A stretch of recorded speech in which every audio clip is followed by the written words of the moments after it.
Boker Tov Chavrim, I'm Stephen Ben-Nun. You're watching Israeli News Live, and this morning we have very breaking news coming from FAR's news agency, along with other news agency. The Sputnik News is reporting that some 30 Israeli foreign intelligence officers killed in a Russian-caliber missile attack in Aleppo. And according to this here, it says several U.S., Turkish, Saudi, Qatari, and British officers were also killed, along with Israeli officers. The foreign officers who were killed in Aleppo operations room were directing the terrorist attacks in Aleppo.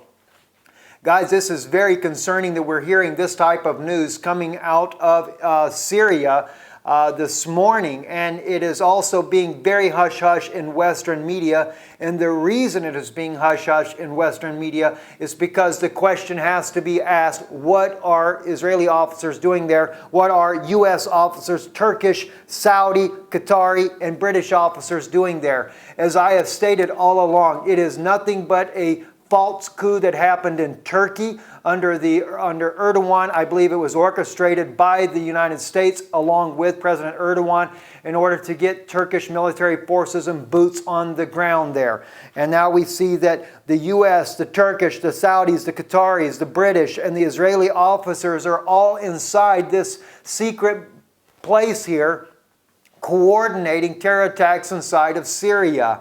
And although I love my countrymen, both U.S. and Israeli countrymen there, it's still, what are we doing in Saudi Arabia? And I want to state this because I know there's going to be many that are going to be concerned about the fact that this news has happened. It's going to be a cry from the West to bring about war against Russia. But you have to understand, Russia is actually trying to stop this whole rebel force that's going on, and this whole so-called moderate rebels is trying to overthrow the country. But I am not the only voice from the United States that is sounding this alarm that we have no business to be in Syria. They have demonized President Bashar al-Assad as being some kind of madman, gassing and using incendiary devices, etc. on his people, only to find out that it's to the contrary. Even Eren Erdem, the former Turkish MP member of the parliament in Turkey, he was the first one to reveal that the 2013 gas attacks that happened in Syria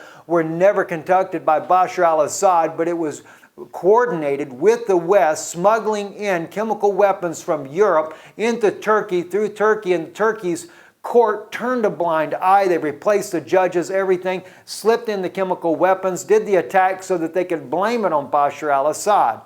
And we're finding out similar things again with this situation that is happening even now with the incendiary devices, that it is not Russia that's doing it, but we're finding that even recently Saudi Arabia, also they've been given phosphorus munitions. They're using it against the people in Yemen, and as well those things are coming into the hands of the groups inside of Syria, being used against the civilians, only to build a momentous campaign, media campaign in the West to try to demonize the Syrian people. And one thing I might add to that, and this is what we're going to close out this news broadcast with, I want you to hear. This here is a panel. I'm only using 3 of the 5 that are in there, but I want you to listen to what a U.S.-led delegation that went to Syria firsthand, went to Damascus, and found out that it was nothing but a bunch of lies and propaganda by the U.S. government that is controlled by the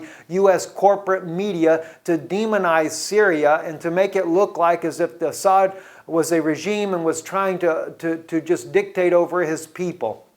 They met with both opposition and Syrian forces, and they come back with a report that clearly lets us know that this had nothing to do but with false propaganda. It has been a constant desire to bring down Bashar al-Assad.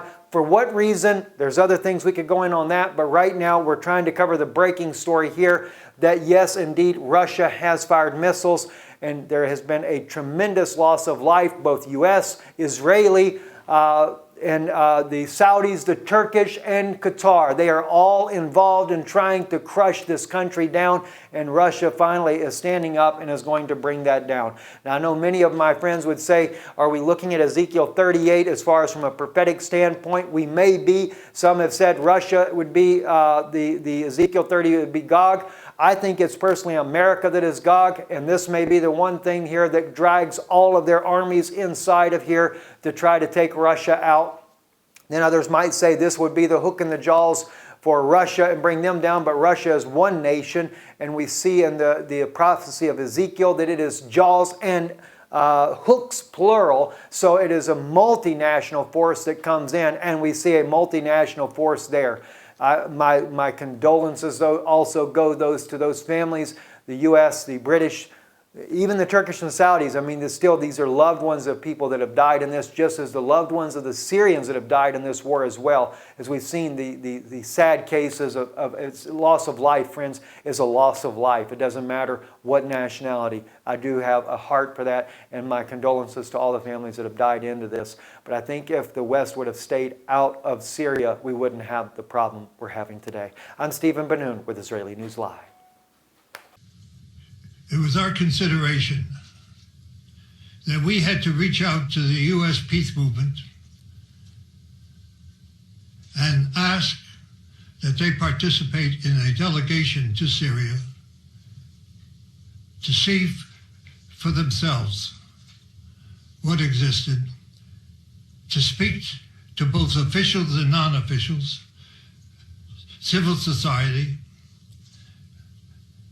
to try to determine for themselves, independently, the situation in Syria and the road to peace. That is our responsibility. Our responsibility is to reach out first to the U.S. peace movement and then to the American people.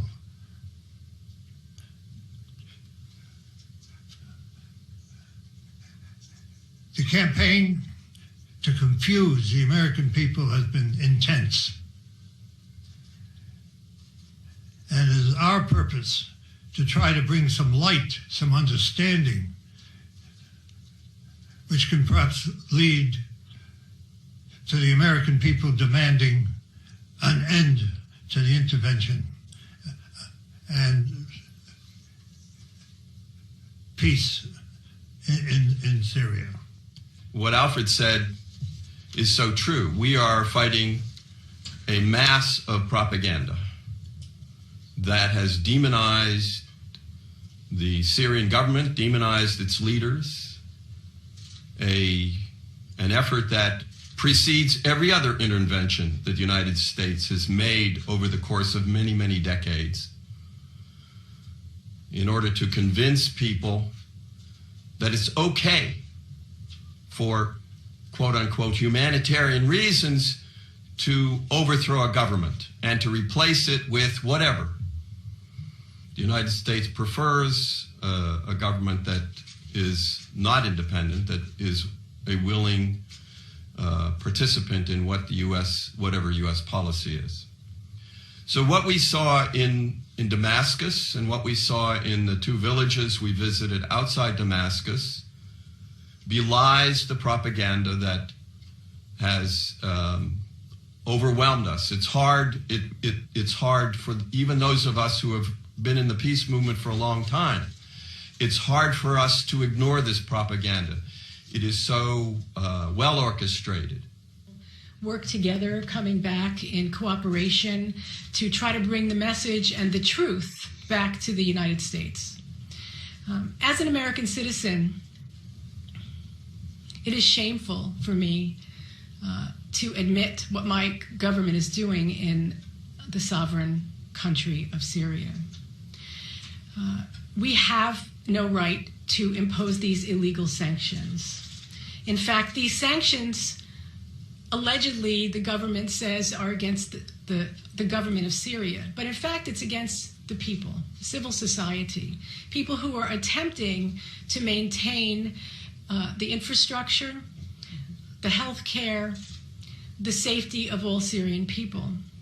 One of the things that stood out to me is not only the lack of medication and the fact that Syrian children are dying because they can't get chemotherapy meds into the country because of the illegal sanctions that the U.S. and the West has imposed. Also, they're not allowing parts and material to get to businesses who are trying to maintain. And they're trying to maintain for more than one reason, and not just to continue to make money, but to employ people. Because when people have no way to earn a living, they become desperate. And we know that some of the Syrian people who may have chosen to join the terrorists, mostly for economic reasons, because they couldn't earn a living. And their benefactors, the U.S. and all the others who are collaborating together to fund this terrorism, are paying people very well to participate in this illegal activity against the Syrian people.